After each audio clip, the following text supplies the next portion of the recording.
Nothing is impossible. The word itself says I am possible. So hello guys, welcome back to my channel. र आजको यो video त हजुरले मेरो thumbnail र टाइटलमा पनि हेरेर बुझिसक्नु होला। आजको यो भिडियोमा चाहिँ म हजुरलाई इन्स्टाग्राम फेसबुकको लागि न त जेको लागि पनि एउटा पोस्ट चाहिँ हजुरले कसरी एडिट गर्न सक्नुहुन्छ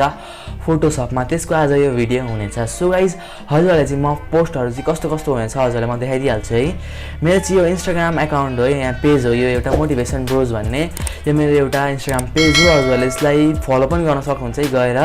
हजुरले चाहिँ पोस्ट चाहिँ कसरी एडिट गर्न सक्नुहुन्छ यहाँ हजुरले स्क्रिनमा हेर्न सक्नुहुन्छ। यो यस्तो पोस्टहरु चाहिँ हजुरले कसरी एडिट गर्न सक्नुहुन्छ फोटोशपमा एकदम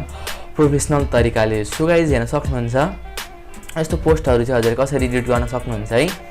यस्तो कोट्सहरु म चाहिँ एकदम मोटिभेसनको हाल्ने छु। सो गाइज हजुरले फलो गर्नु भएको छ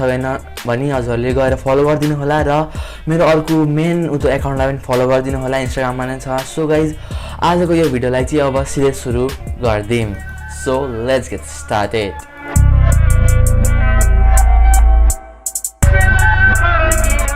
So guys at first हजुरहरूले चाहिँ फोटोशपलाई ओपन गर्नुपर्ने हुन्छ है। त्यो चाहिँ सबैलाई थाहै छ, मैले किन भनेको मलाई थाहा छैन। सो गाइस त्यसलाई ओपन गरेपछि हजुरले सिम्पली यहाँनेरि फाइल्समा जानुहोस् है। फाइल्समा गएर एउटा नयाँ क्रिएट गर्नुहोस् है क्यानभास क्रिएट गर्दाखेरि चाहिँ म यहाँनेरि के नाम लेख्ने छु भने मोटिभेसन ब्रोज लेख्ने छु है। त्यहाँ हेर्न सक्नुहुन्छ मोटिभेसन ब्रोज है, मोटिभेसन ब्रोज लेख्ने छु र तल चाहिँ हजुरले विड्थहरु चाहिँ कति लेख्नुपर्ने छ र हाइट चाहिँ कति लेख्नुपर्ने छ त्यहाँ हेर्न सक्नुहुन्छ। हाइट चाहिँ हजुरहरूले 1080 र विड्थ पनि हजुरहरूले 1080 लिनुपर्ने हुन्छ किनकि यही नै हो है इन्स्टाग्रामको चाहिँ उतो रेजुलेसन चाहिँ। सो गाइज हजुरले तल रेजुलेसनको उतो पनि हेर्न सक्नुहुन्छ 72 लिनुहोस् र तल कलर मोड आरजीबी लिनुहोस् र व्हाइट लिनुहोस् ब्याकग्राउन्ड ल अरु पनि हजुरले पिक्सलहरु लिनुहोस् र हजुरले सबै यहाँ हेर्नुहोस् है, मलाई वाक्क लाग्यो भन्दै। सो गाइज हजुरले थिचेपछि सिम्पली हजुरले सबै एन्टर गरेपछि ओकेमा क्लिक गरिदिनुहोस्। क्लिक गरेपछि अब हाम्रो यहाँ एउटा खेल सुरु हुन्छ। सो गाइज यसलाई गर्नको लागि चाहिँ हजुरलाई म्याक्सिमम भनेको 15 मिनेट लाग्ने छ र हजुरले छिटो फोटोशप चलाउन सक्नुहुन्छ भने 5 मिनेट भित्रमा नै यसलाई बनाउन सक्नुहुन्छ एउटा पोस्टलाई चाहिँ। सो गाइज अब चाहिँ म हजुरलाई कसरी बनाउने गरिरहेछु र यो भिडियो लामो पनि हुन सक्छ है किनकि यो एउटा फोटोशपको ट्युटोरियल हो त्यसैले। सो गाइज अब हजुरले सिम्पली यहाँबाट के गर्नुहोस् भने एउटा प्लेस गर्नुहोस् है, फोटोलाई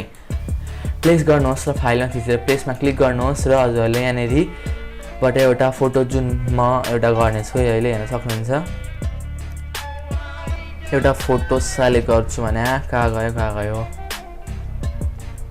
सो गाइज यहाँ हेर्न सक्नुहुन्छ यो छ है मसँग अहिले चाहिँ एउटा लायनको लिने छु। यहाँ सक्नुहुन्छ आइसकेको छ यहाँनेरि। सो गाइज यहाँ आएपछि सिम्पली एन्टर थिचिदिनुहोस् फर्स्टमा आउने बित्तिकै फर्स्टमा हजुरले चाहिँ यहाँ मिलाउनुहोस् है, तल र यो माथि छ नि यो माथि र यो तलको चाहिँ अलिकति मिलोस् है, मिलेन भने चाहिँ अलिकति राम्रो देख्ने छैन हजुरको पोस्टहरु चाहिँ। सो गाइज पोस्टहरु गरेपछि हजुरले सबै इम्पोर्ट हजुरले फोटोहरु इम्पोर्ट गरेपछि सिम्पली हजुरले यहाँनेरि टुल्स लिनुहोस् है, रेक्टेंगल टुल लिएपछि सिम्पली यहाँनेरि एउटा ड्र गर्नुहोस् है। ड्र भन्नाले यहाँनेरि एउटा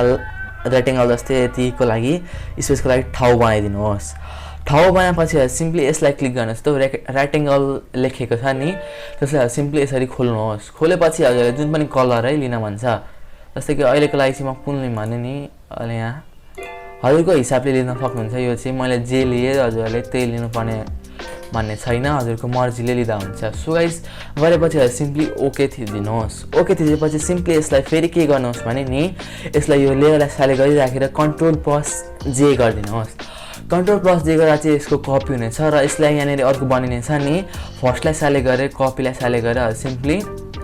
यता लगिदिनुहोस् अर्को साइडमा लगेपछि हेर्न सक्नुहुन्छ अलिकति भए राम्रो देखेको छ हाम्रो यो पोस्ट चाहिँ। सो गाइज यहाँबाट चाहिँ हजुरले अब के गर्न सक्नुहुन्छ भने सिम्पली के लिनुहोस् भने नि हेर्न सक्नुहुन्छ ब्रस टुल लिनुहोस् है। त्यहाँबाट ब्रस टुल लिएपछि यो लायनको फोटोलाई सेलेक्ट गर्नुहोस्, नत्र हजुरले सिम्पली एउटा नयाँ लेयर बनाउनुहोस् है, माथि टपमा राख्नुहोस्। त्यो लेयर चाहिँ लेयर बनाएपछि सिम्पली यहाँनेरि अब जे पनि हजुरको राम्रो बनाउनुहोस् कुछ भी।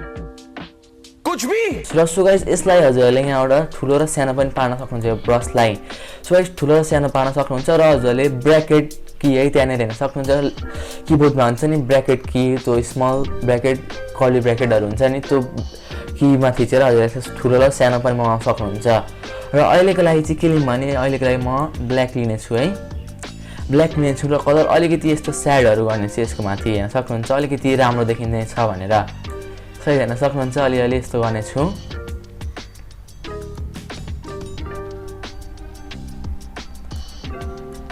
यस्तो गरेर हेर्न सक्नुहुन्छ अलिअलि चाहिँ व्हाइटै छोडिदिनुहोस् किनकि अलिकति प्रोफेसनल देखिन सक्छ हजुरहरूको पोस्टहरू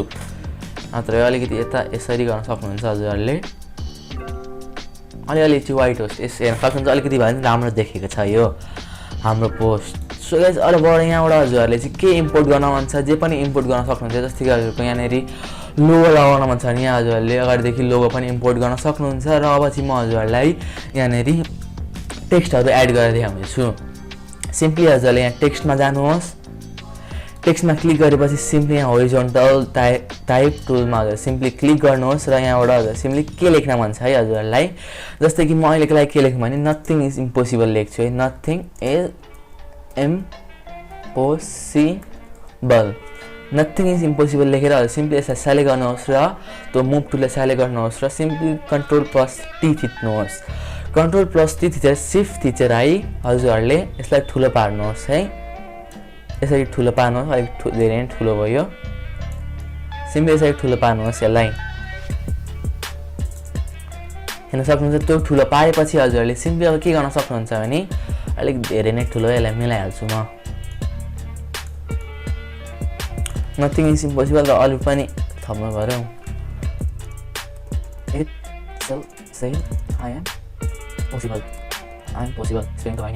सो हेर्न सक्नुहुन्छ त्यसरी म अलिकति ठुलो पार्ने छु हेर्न सक्नुहुन्छ फर्स्टमा हजुरले टेक्स्ट फर्स्टमा होइन यो बिचको स्टेपमा हजुरले टेक्स्ट एड गर्नुहोस् है यो टेक्स्ट एड गरेपछि म फेरि यही लेयरमा जानेछु है अलिकति यहाँनिर पुगेन कालो कालो यहाँनिर अलिकति पुगेन यसलाई म अलिकति मिलाउने छु फेरि म यही ब्रस लिनेछु ब्रस लिएपछि हजुरको क्याप्स लक अन छ भने यस्तो देखाउने छ हेर्न सक्नुहुन्छ क्याप्स लक अन छ भने यस्तो मात्रै देखाउँछ क्याप्स लक अफ छ भने चाहिँ हजुरको यस्तो देखाउँछ ठुलै नै देखाउँछ सो गाइस यस्तो गरेपछि सिम्पली यहाँ मुभ टुललाई लिनुहोस् र यसलाई फेरि वर्डले त्यो वर्डहरूलाई सेलेक्ट गर्नुहोस् र अलिकति तल तल ल्याउनुहोस् र अलिकति हजुरको हिसाबले मिलाउनुहोस् है यसलाई हजुरले कति चाहिने छ कसरी मिलाउनु पर्ने छ त्यसरी मिलाउनुहोस् यसरी मिलाएर यसलाई चाहिँ म अर्को छ नि त not the word itself say I am पोसिबललाई अर्को कलरमा चेन्ज गर्न मन छ है मलाई यसलाई कुनमा राख्नु भने येल्लोमा राख्नु पर्यो यहाँनिर छ येल्लोमा राख्नु पर्यो येल्लोमा राखेपछि चाहिँ हजुरले हेर्न सक्नुहुन्छ अलिकति भने हाम्रो पोस्ट बनिसकेको छ अझै हजुरहरूले यहाँनिर आउटलाइनहरू थप्नु पर्ने हुनेछ सो गाइस त्यसलाई गर्नको लागि सिम्पली हजुरहरूले यहाँबाट रेक्टेङ्गल मार्की टुल लिनुहोस् र रेक्टेङ्गल मार्की टुल लिएपछि अलिकति यसको यसरी बनाउनुहोस् हेर्न सक्नुहुन्छ यसको बोर्डर बनाउनुहोस् है यसरी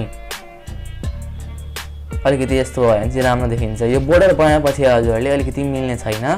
अलिकति एरो की है यो हुन्छ नि किबोर्डको एरो कीले मिलाउनुहोस् अलिकति भए पनि सो गाइज गरेपछि सिम्पली सेलेक्ट इन्भर्समा थिच्नुहोस् है सेलेक्ट इन्भर्समा थिचेपछि सिम्पली यहाँबाट के लिनुहोस् भने नि पेन्ट बकेट टुल लिनुहोस् है लिएपछि हजुर सिम्पली यहाँबाट कुन कलर चाहिने छ है अब हजुरहरूलाई मलाई चाहिँ कुन कलर चाहिएको छ भने नत्र जुन पनि जे पनि राख्न सक्नुहुन्छ है कलरहरू चाहिँ हेर्न सक्नुहुन्छ र यसलाई गर्नुभन्दा अगाडि हजुरहरूले सिम्पली लेयर कुल नट बी बकेट भनेको छ सो गाइस यसलाई गर्नको लागि चाहिँ सिम्पली के गर्नुहोस् भने नयाँ लेयर क्रिएट गर्नुहोस् र सिम्पली यसलाई यहाँबाट फिल गर्नुहोस् यहाँ हेर्न सक्नुहुन्छ फिल हुन्छ यहाँनिर यहाँ हाम्रो यो फिल भइसकेको छ र यो गरेपछि हजुरहरूले सिम्पली के गर्नुहोस् भने कन्ट्रोल+D थिचेर यसलाई डिसेलेक्ट गर्नुहोस् यहाँ सक्नुहुन्छ हाम्रो चाहिँ राम्रो भइसकेको छ पोस्ट सो यो गरेपछि चाहिँ अब मेरो यहाँनिर नाम लेख्नु छ है किनकि अरूले चोर्न सक्छ नि त मेरो यो पोस्टलाई त्यही भएर म चाहिँ यहाँ के लेख्नेछु भने @motivation ब्रोज कि ब्रोज हजुरले जे भन्नुहुन्छ त्यही भन्नु सो गाइस यो लिएपछि सिम्पली अलिकति यसलाई ठुलो पार्नुहोस् है यसरी अलिकति ठुलो पार्नुहोस् हेर्न सक्नुहुन्छ अलिकति राम्रो देख्छ र यसलाई यो नथिङ इज इम्पोसिबललाई अलिकति तल पार्नुहोस् तल पारेपछि यो मोटिभेसन ब्रोजलाई नै अलिकति तल पार्नुहोस् र यो पारेपछि चाहिँ हजुरहरूको एउटा पोस्ट चाहिँ एकदम बवाल भइसकेको छ सो गाइस यसरी चाहिँ हजुरहरूले एउटा पोस्टलाई चाहिँ हजुरहरूको फोटोसपमा चाहिँ हजुरले एडिट गर्न सक्नुहुनेछ सो गाइज यही नै थियो हजुरलाई यसरी एउटा मोटिभेसन पोस्ट हजुरले बनाउन सक्नुहुनेछ हजुरको पेजको लागि सो गाइज यसले गर्नको लागि सिम्पली सेभमा क्लिक गर्नुहोस् सेभ एजमा र हजुरले यहाँबाट सेलेक्ट गर्नुहोस् PNG फर्म र डेस्कटपमा जानेछु अहिले मोटिभेसन PNG लेखेको छु मैले अगाडिदेखि नै सेभ गरिदिन्छु र यहाँनिर ओकेमा क्लिक गरिदिन्छु र हाम्रो यो रेडी भइसकेको छ सो गाइज हेर्न सक्नुहुन्छ हाम्रो एउटा मोटिभेसन पोस्ट एउटा रेडी भइसकेको छ सो गाइज हेर्न सक्नुहुनेछ Nothing is impossible. The word itself says I am possible. So guys हेर्न सक्नुहुन्छ यो चाहिँ एउटा हाम्रो पोस्ट रेडी भइसकेको छ सो गाइज यसरी चाहिँ हजुरहरूले फोटोसपमा चाहिँ एउटा हजुरहरूले पोस्टलाई एडिट गर्न सक्नुहुन्छ आई होप तपाईँहरूलाई मेरो यो भिडियो मन पर्यो भने भिडियोलाई लाइक गरिदिनु होला च्यानलमा नयाँ हुन्छ भने च्यानललाई सब्स्क्राइब गरिदिनु होला म हजुरलाई नेक्स्ट भिडियोमा मिल्नेछु यस्तै फोटोसप नत्र जे पनि हजुरलाई भिडियो चाहिन्छ तल कमेन्ट बक्समा लेखिदिनु होला thank you so much for watching this video I will meet you in next video by